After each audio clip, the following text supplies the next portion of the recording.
আসসালামু আলাইকুম। আমার হাতে যে মোবাইলটা দেখরা প্রায় 3 ঘন্টার মতো হয়ে গেছে।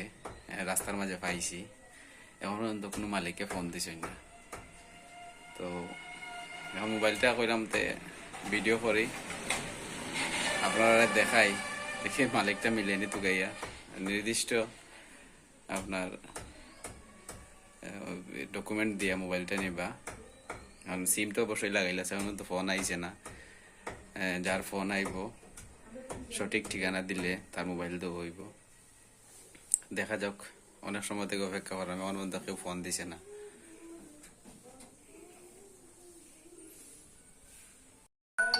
প্রায় 3 ঘন্টা বাদে ফোন আইছে। হ্যালো, ওয়ালাইকুম সালাম। ভাই মোবাইলটা আমি পুরানো ফাউরি আইছি আমি নিজে করতে পারলাম। মোবাইল ফাউড়িয়া গেছো কিনি? ইয়া, আচ্ছা, ইনো তো মই মুরব্বী হকলে তখন বেরিয়া ধরছই না, খানিয়া খাওয়ানি লাগবো। এটা লাগে আখি না ইনশাআল্লাহ। মোবাইল আসছে তোমার 2 ঘন্টার মতো হয়ে গেছে, এখন পর্যন্ত তুমি ফোন দিলাই না। তো হুজুর আসসালামু আলাইকুম।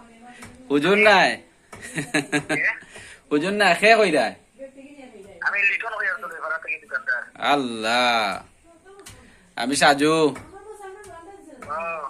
এই হয়তো গাড়ি দি আইছে গেছে। আহ, এখন দোকান লাগাইছি, আটাইটা এখন মোবাইল দিতাম, ফোন দিতাম ঘরে এখন আর মোবাইল দিতাম না। বাড়ি থেকে দিয়ে মোবাইল নেই।